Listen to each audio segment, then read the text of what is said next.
The whole issue of status is present, quite pervasively actually, in the novel. The novel opens in terms of discussing status. Whether or no she whom we are to forgive, if you can, did or did not belong to the upper 10,000 of this our English world, I am not prepared to say with any strength of affirmation. By blood, she was connected with big people, distantly connected with some very big people indeed. People who belonged to the upper 1000, if there be any such division. But of these very big relations she had known and seen little, and they had cared as little for her. Her grandfather, Squire Vavasor of Vavasor Hall in Westmoreland, was a country gentleman, possessing some 1,000 a year at the outside. And so it goes on. So Alice's status and the status of her family is established here. They have social status.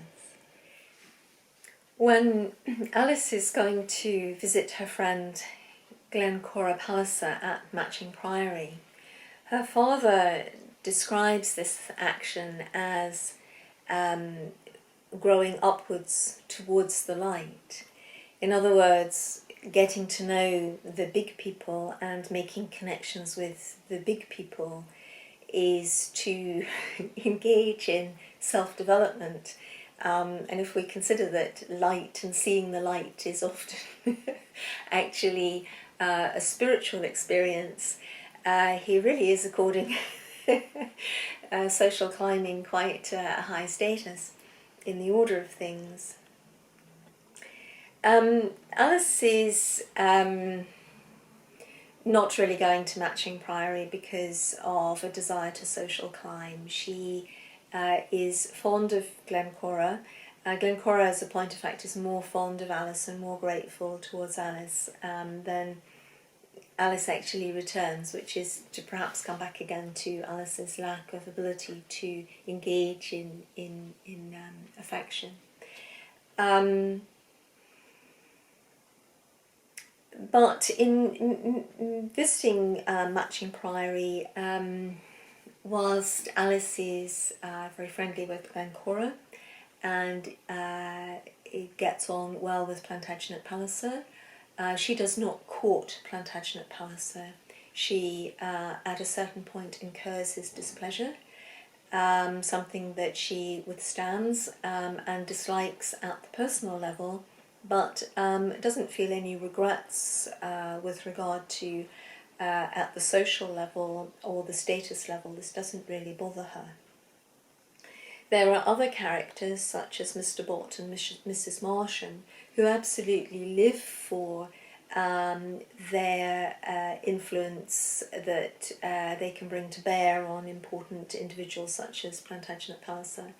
And for them it's absolutely devastating at any points if they feel that they're slipping in the sway that they hold with such an individual.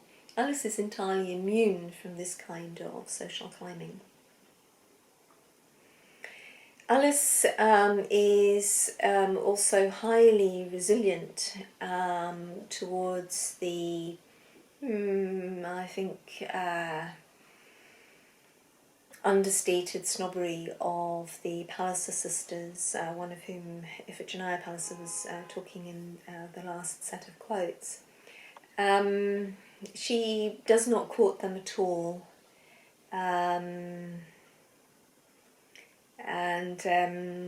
doesn't flatter them. Doesn't flatter them to their faces, doesn't flatter them behind their backs, which is another ploy that other characters are using in order to curry favour. It's interesting to see that John Gray as well is not someone who makes up to the big people. He's quite aloof, quite independent of them as well. He's perhaps, though, more comfortable in mixing with them than Alice is, much more perhaps at his ease, although that could just be a natural affability within his character that Alice lacks. that natural confidence that was discussed earlier in the section on Alice herself. George Vavasor, on the other hand, of course, is desperate for Alice to make as useful contacts and to make as much play out of her visit to Matching Priory as possible so that he can call upon those contacts himself afterwards. So this is, again, another marked distinction between George Vavasor and John Gray, which I was saying as well in the section on Alice, that they seem to represent the polarities of the Victorian husband selection. Yeah.